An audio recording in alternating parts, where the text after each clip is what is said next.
കേരളത്തെ പോലെ തന്നെ നിയമസഭാ തെരഞ്ഞെടുപ്പ് നടന്നിട്ട് 3 മാസം കഴിഞ്ഞു. മുഖ്യമന്ത്രി അധികാരത്തിലെത്തിയിട്ട് 2 മാസം കഴിഞ്ഞു. പക്ഷേ ഇതുവരെ പോണ്ടിച്ചേരി എന്ന സംസ്ഥാനത്ത് ഭരണം ആരംഭിച്ചിട്ടില്ല. കോൺഗ്രസിൻ്റെ പഴയ നേതാവ് എൻ രംഗസ്വാമിയാണ് അവിടെ മുഖ്യമന്ത്രി. AINRC ആണ് അദ്ദേഹത്തിൻ്റെ ഇപ്പോഴത്തെ പാർട്ടി. പക്ഷേ അദ്ദേഹം BJP സഖ്യത്തിൻ്റെ ഭാഗമാണിപ്പോൾ. ആദ്യം തന്നെ പൊരിഞ്ഞ അടിയാണ് BJPയും NR കോൺഗ്രസും ഈ 2006 തെരഞ്ഞെടുപ്പിന് ശേഷം തുടങ്ങിയിരിക്കുന്നത്. ചുരുക്കി പറഞ്ഞാൽ പുതുച്ചേരിയിൽ ആകെയുള്ള 30 സീറ്റുകളിൽ BJPയേക്കാളും 8 സീറ്റുകൾ കൂടുതൽ NR കോൺഗ്രസിനാണ്. BJP പാളയം വിട്ട് ഇന്ത്യ മുന്നണിയിലേക്ക് അദ്ദേഹം വരും എന്നാണ് ഇപ്പോൾ ഏറ്റവും ഒടുവിലത്തെ വിവരം ലഭിക്കുന്നത്. പുതുച്ചേരിയിൽ മന്ത്രിമാർ സത്യപ്രതിജ്ഞ ചെയ്തിട്ടും വകുപ്പ് വിഭജനം പൂർത്തിയാകാത്തതിനാൽ ഭരണകക്ഷിയായ NR കോൺഗ്രസും BJPയും തമ്മിൽ അടിപൊട്ടി. ഇനിയും തർക്കം പരിഹരിക്കപ്പെടാത്ത സ്ഥിതിക്ക് മുഖ്യമന്ത്രി എൻ രംഗസ്വാമി TVKയുടെയും ഇന്ത്യ മുന്നണിയുടെയും പിന്തുണ തേടുമെന്നുള്ള സൂചന ലഭിച്ചു കഴിഞ്ഞു. പ്രതിപക്ഷ സഖ്യത്തിൽ DMK 5 സീറ്റുകൾ നേടി അവരുടെ സാന്നിധ്യം ശക്തമാക്കി. അതുപോലെ വിജയിയുടെ TVK 2 സീറ്റുകൾ നേടി അക്കൗണ്ട് തുറന്നു. കോൺഗ്രസിന് 1 സീറ്റ് ലഭിച്ചു. കേരളത്തിലെ മാഹി ഉൾപ്പെടെ 4 ഇടങ്ങളിൽ സ്വതന്ത്രരാണ് വിജയിച്ചത്. ആകെയുള്ള 30 സീറ്റിൽ അങ്ങനെ 18 എണ്ണം നേടിയാണ് NDA സഖ്യം ഇപ്പോൾ അധികാരത്തിലിരിക്കുന്നത്. അതിൽ NR കോൺഗ്രസ് 12ഉം BJP 4ഉം അണ്ണാ DMK LJK എന്നീ കക്ഷികൾ ഓരോ സീറ്റുമാണ് ഇപ്പോൾ ഉള്ളത്. 3 അംഗങ്ങളെ കേന്ദ്ര സർക്കാർ നാമനിർദ്ദേശം ചെയ്യും. അത് ഭരണഘടന പ്രകാരം അങ്ങനെയാണ്. ഇവർക്ക് നിയമസഭയിൽ വോട്ടവകാശവുമുണ്ട്. ഇവരെല്ലാം ചേർന്ന് ആകെ 33 അംഗങ്ങളാണുള്ളത്.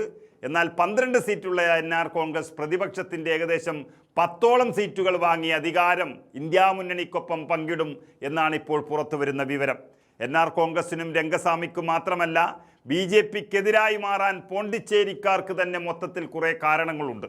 അതായത് പുതുച്ചേരിക്ക് പൂർണ്ണ സംസ്ഥാന പദവി നൽകുമെന്ന് പറഞ്ഞ് BJP പറ്റിച്ചുകൊണ്ടിരിക്കുകയാണ്. അത് വേണമെന്നത് AINRCയുടെയും മുഖ്യമന്ത്രി രംഗസ്വാമിയുടെയും പ്രധാന ആവശ്യങ്ങളിലൊന്നാണ്. BJPയുടെ കേന്ദ്ര സർക്കാർ അത് നൽകുന്നില്ല. ഈ വിഷയത്തിൽ കേന്ദ്ര സർക്കാരോ BJPയോ പൂർണ്ണ പിന്തുണ നൽകുന്നില്ല എന്നത് സഖ്യത്തിൽ വലിയൊരു എതിർപ്പ് വന്നു കഴിഞ്ഞു.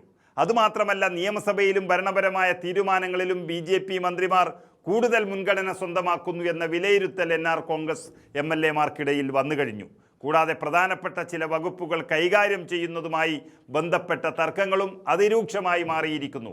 ഏറ്റവും പ്രധാനപ്പെട്ടത് എന്നുള്ളത് വെറും 3 സീറ്റുകൾ മാത്രമായിരുന്നിട്ടും BJP തന്നെ കാര്യങ്ങൾ തീരുമാനിക്കുന്നു എന്നുള്ളതാണ്.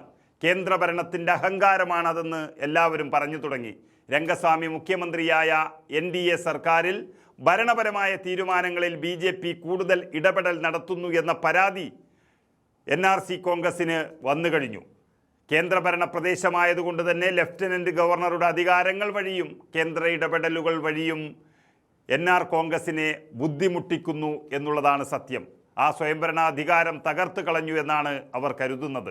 അതുകൊണ്ട് ന്യായവും നെറിയുമല്ലാതെ കടിച്ചു തൂങ്ങി ഭരിക്കാൻ ഇനിയാകില്ല എന്ന ഉറച്ച തീരുമാനത്തിലാണ് രംഗസ്വാമിയും അവരുടെ പാർട്ടിയും.